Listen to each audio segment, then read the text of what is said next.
Assalamualaikum warahmatullahi wabarakatuh. Bismillahirrahmanirrahim. Alhamdulillahirabbil alamin. Wassalatu wassalamu ala sayyidina Muhammadin wa ala alihi wa sahbihi ajma'in. Amma ba'd. Kaum muslimin yang dirahmati oleh Allah, salah satu keistimewaan bulan Ramadan. Keistimewaan bulan Ramadan itu banyak sekali. Salah satu keistimewaannya adalah karena bulan Ramadan merupakan bulan diturunkannya Al-Quran. Adapun kapan tanggalnya itu masih terjadi beda pendapat di antara para ulama. Kita di Indonesia biasa memperingati nuzul Quran pada tanggal 17 Ramadan. Sebetulnya tanggalnya masih jadi beda pendapat itu. Bulan Ramadan itu menjadi bulan mulia. Itu ada banyak faktor. Faktor utamanya ya karena Allah memang menjadikan bulan Ramadan itu sebagai bulan mulia.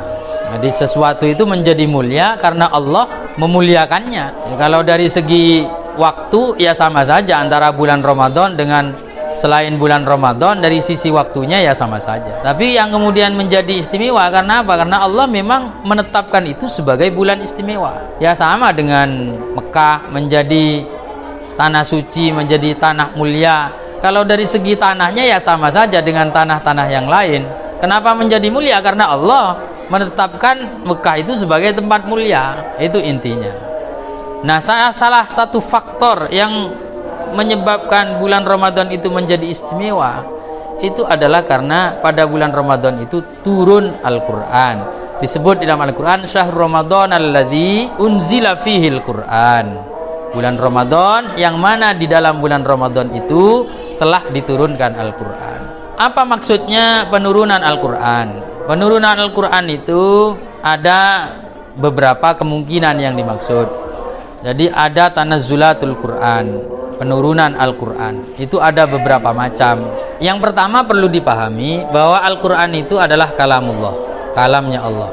Kalamnya Allah itu kalau dalam pandangan akidah Asy'ariyah, Ahlus Sunnah wal Jamaah, itu adalah kalam yang qadim. Kalam qadim tidak bermula, tidak berupa huruf, tidak berupa suara, tidak berupa makhluk. Ya karena kalam itu adalah sifat dari Allah dan sifat Allah itu qadim, bukan makhluk. Sehingga teologi Asy'ariyah disebutkan bahwa kalam Allah yang qadim itu laisa biharfin wala sautin. Tidak berbentuk huruf, tidak berbentuk suara. Karena apa? Karena huruf dan suara itu termasuk makhluk. Sementara mustahil Allah subhanahu wa ta'ala punya sifat yang mana sifatnya itu berupa makhluk, itu mustahil. Yang berpendapat bahwa kalam Allah itu adalah makhluk itu adalah Mu'tazilah, aliran menyimpang ya, aliran menyimpang Mu'tazilah. Dalam akidah Ahlus Sunnah wal Jamaah tidak mungkin ada makhluk yang kemudian menempel kepada Allah, itu tidak mungkin, itu mustahil. Karena Allah itu adalah mukhalafatuhu lil hawadits, berbeda dengan segalanya. Allah bukan materi, zatnya, sifatnya itu bukan materi dan tidak terdiri dari materi. Sehingga dalam pandangan akidah Asy'ariyah bahwa kalam Allah itu bukan kalam Allah yang merupakan sifat Allah itu laisa biharfin wala sautin. Nah, dari kalam Allah yang bukan huruf, bukan suara itu kemudian diturunkan dalam bentuk huruf dan suara. Huruf dan suara yang memiliki kandungan makna persis sama dengan kalam Allah yang qadim. Lah itulah yang disebut dengan tanazzul, turunnya Al-Quran. Jadi yang dari asalnya Al-Quran itu adalah kalam yang qadim, kemudian diturunkan agar bisa difahami oleh makhluk. Akhirnya diturunkan dalam bentuk suara, dalam bentuk huruf agar bisa difahami oleh makhluk. Nah, itu namanya tanazzul, turun. Dan turun pertama kali itu ke Lauh Mahfuz. Kemudian dari Lauh Mahfuz kemudian dibawa oleh malaikat, pertama kali diturunkan ke Baitul Izzah, ke Sama'id Dunya. Kemudian dari langit diturunkan secara berangsur-angsur kepada Rasulullah sallallahu alaihi wasallam selama 22 tahun lebih, hampir 23 tahun. Itu dibawa oleh malaikat Jibril yang membawa dalam bentuk berbagai macam bentuk ya. Kadang malaikat Jibril menyampaikannya langsung kepada Rasulullah, kadang berbentuk suara lonceng seperti suara lonceng yang sangat keras, kadang langsung difahamkan ke dalam pikiran Rasulullah Sallallahu Alaihi Wasallam. Itu macam-macamnya wahyu yang diturunkan kepada Rasulullah. Maka ketika orang berbicara tentang Al-Quran, nuzulul Quran, maka turunnya Al-Quran itu ada beberapa tahapan. Mulai dari kalam yang qadim, yang tidak terikat dengan ruang dan waktu, tidak terikat dengan materi, sampai kemudian diturunkan ke Lauh Mahfud, kemudian diturunkan lagi ke Baitul Izzah, ke Sama'id Dunya, kemudian diturunkan lagi secara berangsur-angsur kepada Rasulullah Muhammad Sallallahu Alaihi Wasallam. Itu sudah dalam bentuk suara dan huruf. Kalau aslinya tidak ada suara dan tidak ada huruf, karena itu adalah kalam qadim yang bukan makhluk.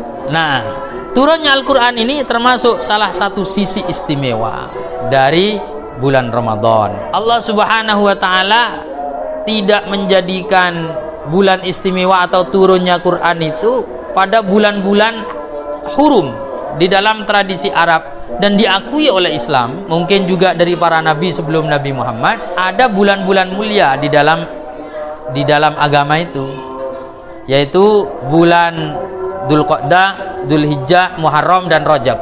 Ada 4 bulan mulia, di mana dalam tradisi Arab pada masa bulan mulia ini orang Arab dilarang berperang. Ada banyak larangan sebagai bentuk penghormatan mereka kepada al-ashhurul hurum, 4 bulan mulia itu. Nah, Al-Quran tidak diturunkan pada bulan mulia, pada al-ashhurul hurum, tapi diturunkan pada bulan Ramadan. Kenapa?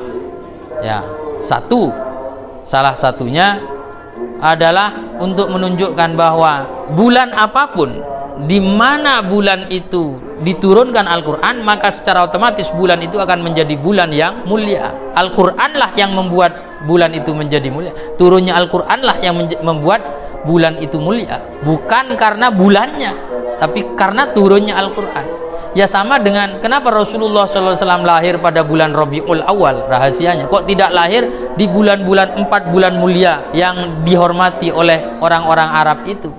Yaitu tadi, karena kelahiran Rasulullah yang membuat bulan itu mulia, bukan bulan mulia yang membuat kelahiran Rasulullah menjadi penting, tidak. Tapi kelahiran Rasulullah itu membuat waktu itu menjadi mulia. Itu intinya. Ada ulama yang memberikan alasan seperti itu. Kenapa Rasulullah tidak lahir pada bulan mulia? Kenapa Al-Quran tidak diturunkan pada saat al-ashhurul hurum? Itu diantaranya begitu. Jadi seolah-olah kemuliaan turunnya Al-Quran, kemuliaan lahirnya Rasulullah tidak butuh kepada anggapan mulia dari masyarakat terhadap waktu itu. Secara otomatis waktu yang bertepatan dengan lahirnya Rasulullah dan waktu yang bertepatan dengan turunnya Al-Quran, secara otomatis waktu itu yang akan menjadi mulia gara-gara Al-Quran, gara-gara Rasulullah. Bukan Rasulullah dan Al-Quran mulia gara-gara waktunya, tidak. Itu diantara alasan ulama menyatakan kenapa pada bulan Ramadan, kenapa pada bulan Rabiul Awal. Baiklah, sekian dulu, semoga bermanfaat. Kurang lebihnya mohon maaf. Wallahu a'lam bishawab. Assalamualaikum warahmatullahi wabarakatuh.